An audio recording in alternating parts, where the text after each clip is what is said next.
no metafóricamente, literalmente 900 tesis para que el mundo pudiera ir a retarlo. Hablaba de matemáticas, de teología, de ciencia, de magia, de filosofía y dijo, voy a estar en Roma, el que quiera venir a debatir, ahí los espero. Es más, yo les pago el viaje. Y no llegó nadie. No porque no hubiera interés, sino porque el Papa en ese momento decidió que sus ideas eran heréticas y que abrir el debate podría ser incluso peligroso. El nombre de este joven era Giovanni Pico della Mirandola, hijo de un noble, prodigio, políglota, filósofo, estudiante de la cábala judía, cuando esto representaba que te podían matar, y un pequeño detalle suficientemente guapo para que una y otra vez se mencione esta nota en cualquier lugar al que vayas a investigar un poco. Este es el hombre que le dio el derecho a la humanidad de ser lo que quisiera ser, y que a diferencia de los ángeles y las bestias, el humano podía decidir sobre su vida. Para entender a Pico hay que conocer un poquito del contexto histórico. 10 años antes de que él naciera, en 1453, Constantinopla había caído, cortesía de Mehmed II. El imperio bizantino, que era un heredero de Roma, ya no tenía el poder y muchos académicos necesitaban un lugar a donde escapar. Así que dijeron, ¿saben qué? Pues agarramos nuestros papelitos y mucha de la información que Europa Occidental había olvidado y nos vamos y encontramos casa. Y llegaron a Florencia. Florencia los recibió con los brazos abiertos y con el dinero de los Medici. Que pues esto es el Renacimiento, mentes brillantes que están viajando para compartir sus ideas y son aceptados en algunos lugares que estudian y promueven incluso estas ideas. No en todos los lugares son tan abiertos, pero bueno, había algunos que sí. Y a mediados del siglo XV, Italia no era lo que la conocemos ahorita. Era una especie de reinos y feudos que se estaban peleando para ver quién tenía más poder.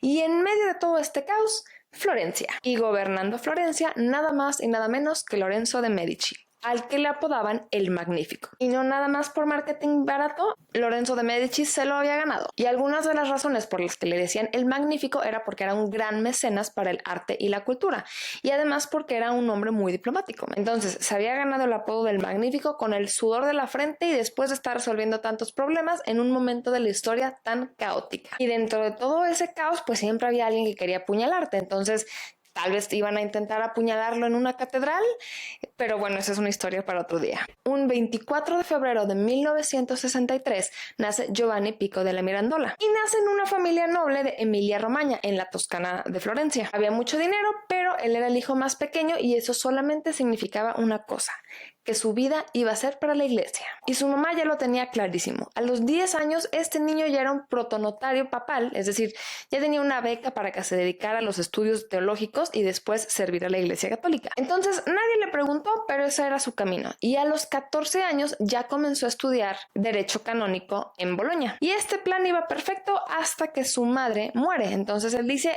esta vida no es para mí, yo quiero estudiar filosofía. Entonces renuncia a estudiar Derecho Canónico y se dedica de lleno a la filosofía.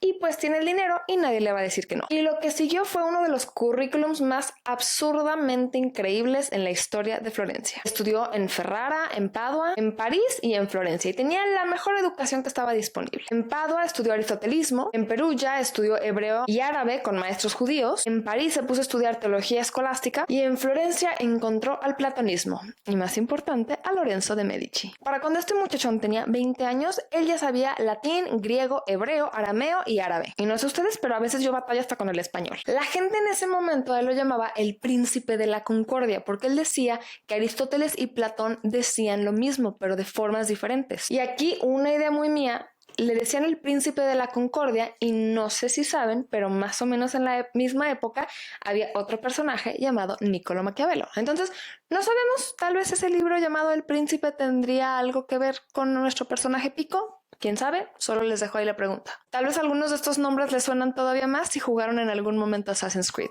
Pero bueno, regresando a la historia. ¿Por qué este muchacho a una edad tan joven estaba creando tanta disrupción? Él creó un documento que se llamaba Las 900 tesis. Y una tesis en el lenguaje académico del Renacimiento en el siglo XV no significaba solamente tener ideas o ensayos. En ese momento, una tesis es un argumento, una filosofía que el autor está dispuesto a defender. Y era un formato que era como un duelo intelectual de la época. Entonces, si tú tenías una idea, vas, te plantas y está abierta a que cualquiera la impugne. Hay que traer más de esos debates en la actualidad. Y normalmente un académico muy preparado iba a tener 10, 20 si era algo en magistral. Y aquí nuestro Pico presentó 900 y hablaba de ciencia, de matemáticas, de filosofía, de religión, hermetismo egipcio, cábala judía, metafísica y todo en un mismo documento. Y dijo, la que quieran, escojan, estoy dispuesto a defender. Las tesis en sí no eran lo más provocador del documento.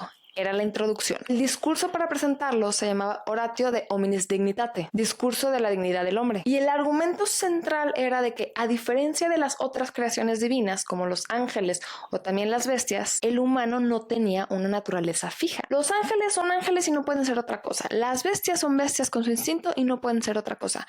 Pero el humano puede decidir. Puede ascender a lo más divino o puede decidir ser una bestia e irse al infierno. Queda en él o en ella la decisión. Y en 1486 esto era una salvajada decirlo, porque la iglesia tenía años diciéndole a la gente cuál era su orden en el cosmos creado por Dios. Y llega él a decir, tal vez no, tal vez cada quien escoge lo que quiere hacer con su vida. Pico le dijo al universo que su lugar es opcional y que el orden era negociable. El día de hoy le llamamos a esto el Manifiesto del Renacimiento y fue el primer libro en ser prohibido por la iglesia. Y aquí un poquito de chisme de nuestro querido Pico. Cuando él iba en camino a Roma para defender su tesis, dijo, voy a hacer una parada técnica en Arezzo. Y este pequeño error de cálculo casi le cuesta la vida. Cuando estaba en Arezzo se enamoró de Margarita. Pero, como muchas de las historias del Renacimiento, Margarita ya estaba casada. Y estaba casada con un primo de Lorenzo de Medici. Y él, siendo el caballero galante, dijo, Margarita, vámonos al anochecer y tú y yo hay que escaparnos y hacer una vida. Esto era de camino a retar al papa, por cierto. El caso es que lo atrapan, lo hieren, lo encarcelan y están a punto de quitarle la vida. Y si no es por Lorenzo de Medici, tal vez no tendríamos las 900 tesis y no sabríamos nada más de Pico. Entonces, pues ya se comunican con Lorenzo. Lorenzo dice, a ver, hazme un favor, fíjate que este amigo pues es súper compa. Y entonces el caso es que aboga por él y por fin sale y le salva la vida a nuestro queridísimo Pico. En Roma publican las tesis de Pico. El Papa Inocencio VIII toma algunas de las tesis y después de ver 8 dice, no. Esto es muy hereje para mi gusto y va a nombrar una comisión que se va a dedicar a estudiar las 900 tesis para dictaminar exactamente a qué van. El veredicto era, y estoy citando, en parte herejes, en parte flor de la herejía. Varias son escandalosas para los oídos de los piadosos y la mayoría no hace más que reproducir errores paganos. Y bueno, Pico estaba indignadísimo porque ¿cómo que este ignorante iba a estar criticando sus tesis? Así que le contesta. Pico escribe una apología que era prácticamente, a ver amigo, te voy a explicar por qué estás equivocado en todo lo que acabas de decir. Y pues al Papa no le gustó que le dijeran que estaba equivocado. Entonces, en lugar de decir que solo algunas de ellas eran heréticas, dijo, todas están mal, todas son herejes, quiero este libro prohibido ayer. Bueno, algo así. Pico tuvo que huir a Francia y en Francia lo detienen por orden del Papa. Lo vuelven a encarcelar y otra vez Lorenzo de Medici, con todas sus influencias, intercede por él para que no lo vayan a matar y que ya lo liberen. Y Pico dice, está bien, me regreso a Italia con la condición de estar bajo el cuidado de Lorenzo de Medici, porque era como el único que podía pedir por él. Lorenzo de Medici prácticamente se había convertido en su abogado de cabecera. Pero bueno, tenía un joven sumamente brillante. Sin Lorenzo de Medici probablemente no tendríamos un Pico. La historia de estos dos va encadenada. Pico no hubiera encontrado otra forma de dormir cómodamente en una villa en la Toscana y al mismo tiempo ser uno de los intelectuales más controversiales de Europa. Otra persona importante para Pico fue su maestro intelectual Marcello Ficino. Era el traductor de Platón que le abrió las puertas para que pudiera comprender los textos de Platón. Ficino para ese momento era alguien que tenía una mente muy abierta y que incorporaba muchas enseñanzas de diferentes religiones y de diferentes escuelas de pensamiento para incorporarlas a sus propias ideas. Y Pico tomó este eclecticismo que tenía y lo multiplicó por 10. Entonces, las ideas originales de Ficino, pues también le metía algo de islamismo, también de la cábala judía, también un poco del hermetismo egipcio, y él comenzaba a crear múltiples ideas y al final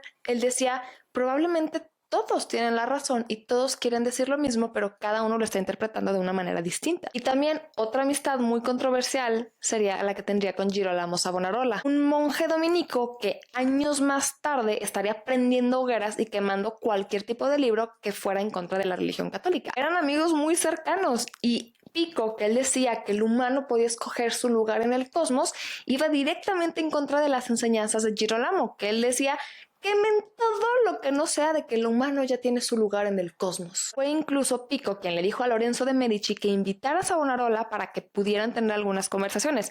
Y estas acciones tendrían consecuencias después. Giovanni Pico de la Mirandola murió el 17 de noviembre de 1494. Tenía 31 años y la causa oficial era de que murió por una enfermedad. Pero cuando exhumaron sus restos muchos años después, descubrieron que había arsénico. Nunca encontraron quién era el culpable y se especula que fue su propio secretario. También se sospechó que tal vez había sido Piero de Medici, un sucesor muy mediocre de Lorenzo de Medici. Nadie fue procesado, el asunto nunca se cerró. Ya ven, así cosa del Renacimiento bien casual, se asesina a alguien, no importa, lo aventamos al arno, todo bien. Y murió en uno de los peores momentos posibles. Lorenzo de Medici había muerto 2 años antes y quien tomó el poder fue Savonarola.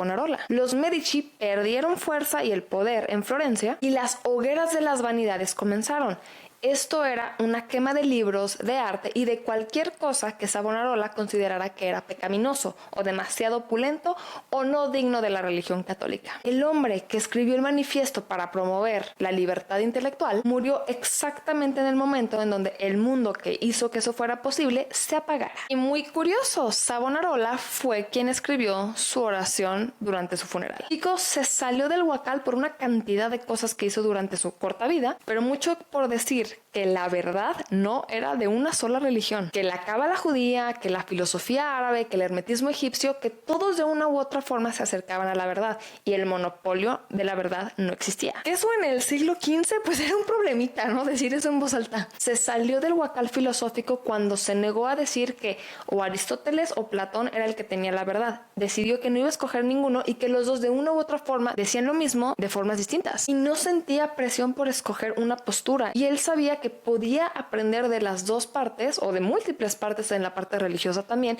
y no tenía que aceptar solamente una verdad dependiendo de quién lo dijera o quién tuviera más poder en ese momento. El salto más importante que dio es que el humano no tenía un lugar fijo en el cosmos y de que no porque los ángeles tuvieran su posición fija y que las bestias tuvieran su posición fija significaba que el humano era igual, sino que el humano podía decidir cómo quería ser. Así que sí, Pico fue un hombre que se adelantó a su época, pero el tiempo finalmente lo alcanzó. Muchas gracias por escuchar otro episodio de Fuera del Huacal. Pueden escribirnos a nuestras cuentas de TikTok e Instagram Fuera del Huacal. Muchas gracias y nos escuchamos en otro episodio.